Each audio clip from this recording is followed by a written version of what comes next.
This is part 2 of the Celebrity Beyond for a recap. I was not on the ship, Brent was. And today we are talking about entertainment.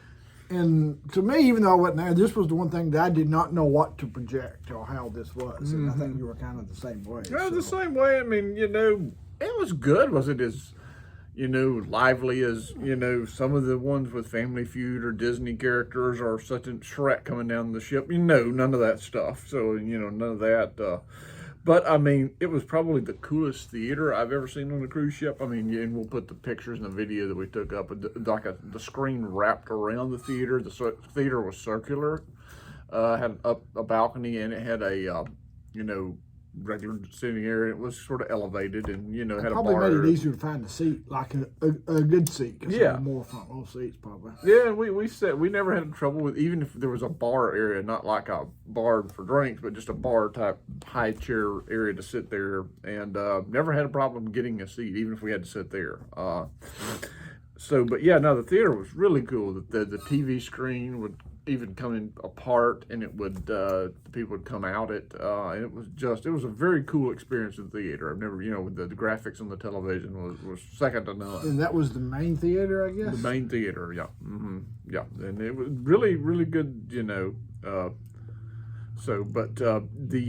They also did some shows in the Eden area, and they were typically at like 10:30 at night, and it was a little hard to get to it to see stuff because a lot of people, there wasn't much going on, so everybody that was up at that time of night would go out there to that. So I mean, it looked cool. It was more sort of the playing music, kind of Cirque du Soleil type stuff. It wasn't like, there's no big stage up there. It was just sort of in the middle of the Eden area. So that they did have a few things there, and then up top on the rooftop grill garden area, there's a theater and some seating, and they had some stuff like Latin dance parties, jazz dance parties, this thing. That's where they showed their movies at if you were going to watch first run movies or whatever they call that type of stuff. So I think they did show like Top Gun up there, the new one day. So they did have a movie theater that they... It was up top outside. So it was a really nice area. And could you hear?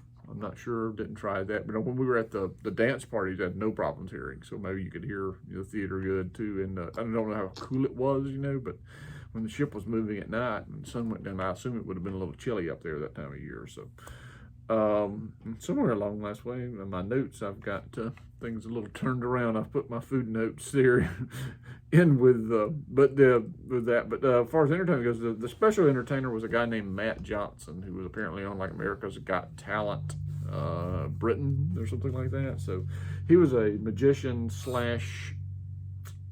escape artist kind of guy, and he did an act which I couldn't believe he'd done it, but he did the Harry Houdini upside down. He said there's only 2 ways to do this act. He said either number one, you have a fake straight jacket that's kind of rigged. He said this is a real straight, legit life. He said the only way to get out of that is to separate your shoulder every time to get out of it, which I kind of thought he was sort of, but that's how Houdini got out of it apparently. So if you know these things, you know that. So he separated his shoulder twice that night to get out of the life jacket, out of the upside down thing.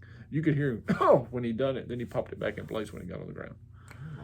Which he later on at the next show went on to say that was paid the bills, but was definitely not good for his health. He said he had terrible shoulder pains because every time he does the trick, he has to pop his shoulder out. So that's twice a week. I believe I'd find a new trick. Yeah. I mean, it was great. It was cool. Never seen it. But like I've seen it on TV, but not in person. And it was neat. He said, but he had terrible back pains and shoulder pains because of that. So typically those kind of shows are always good, and they're good.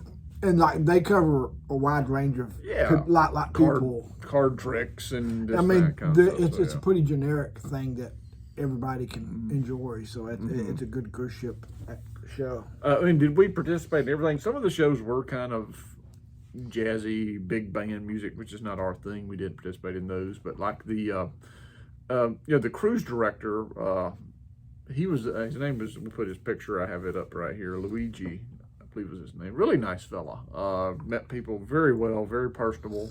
Didn't see him a whole lot, but I mean, he was a really nice guy. Times you saw him, he was very nice. He actually remembered my son's name from one time meeting him at the farthest cruise. A kid any children, it had been easy to remember every child's name there because there's 13 of them on board. So, so he did stand out. But he was a good, nice fella, and anybody would have enjoyed the Matt Johnson guy. Kind of a. Did they have comedy on board, like the other big Yes, lines do. they had some comedy. Y'all typically don't go to those. We don't. I went to the first one the first night in the main theater, and he was pretty funny. I mean, I didn't stay for the whole thing because it was the first night. I mean, and one of the jokes he said was he said he'd never seen so many grown men and women fart out in public to cover up a cough because of COVID. He said since the cruise started live, I thought that was kind of funny, trying to disguise coughing because that's the worst thing you can do on a cruise show. Because if you do, everybody's going to stare. See, they do like family friendly and the R-rated ones. They did some of that, yeah, and a lot of it was in the main theater, and they did have some. They had some stuff in the nightclub area, kind of thing, which is where one of Matt's shows was, on top of the one in the big theater. He did a close circuit, up close and personal thing in there too, and it was a pretty big venue. Not a lot of seating, but it's a big venue. So, now I guess it's tied to entertainment. The app, that was really neat thing, and I think I've talked about that before, where you could control the lights and the television, the remote from your phone, which is great.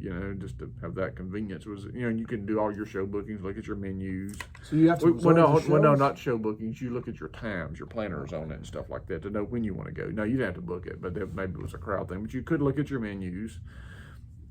We didn't have to make any reservations for food or entertainment, but it was, like I said, it was a small cruise, 2,500 out of 3,200 people capacity. So, I mean, it's a smaller cruise. Like I said, we didn't participate in everything. It wasn't like, they had an ice carving thing up top, but there's none of the typical pool games that we saw. They did have some stuff up there. How many times did you hear the Cupid Shuffle? Not often. Definitely a different crowd. I mean, they had some musicians and stuff, but it definitely kind of catered to the audience on board. So did they have live music around the ship? Oh yeah, lots of that. Yeah, and they seem to play some modern stuff too. So, but yeah, it was good. Not a whole lot to say about that, but that's about all I got on entertainment. All right, so we actually came in that under time frame, under budget. Mm-hmm. One other thing to add too is, and with the younger generation being used to tablets and TVs and stuff like that, our 3-year-old, almost 4-year-old, really he enjoyed the shows more on this one because of the televisions in the main theater and even the one up top of the rooftop thing, because he really liked the interactive television because it's really bright, really colorful. The screen, the first show, which was maybe called Art, something like that, was the best of the whole group, better than the other ones that they done, and he really enjoyed that and seemed to enjoy them more. Some of it could be maturity, but a lot of it was the interaction and being able to watch all the stuff on the television. Yeah, it seemed like he liked the video. I know, like the video, seemed like he enjoyed it. Yeah, he enjoyed that part, and it was just so like the pictures were coming to life out of the screen. It was kind of interactive and that kind of stuff. One other one that wasn't quite as interactive, he seemed a little bored by, but didn't want to leave. He just watched his iPad. But, How about the Love and Marriage? Did they do that? I don't recall hearing that or seeing that on the schedule. Well, I thought that was standard across the board. It's possible we missed it. Anything's possible, but I don't remember. We certainly didn't watch it, and we didn't miss it on purpose. So. Cut.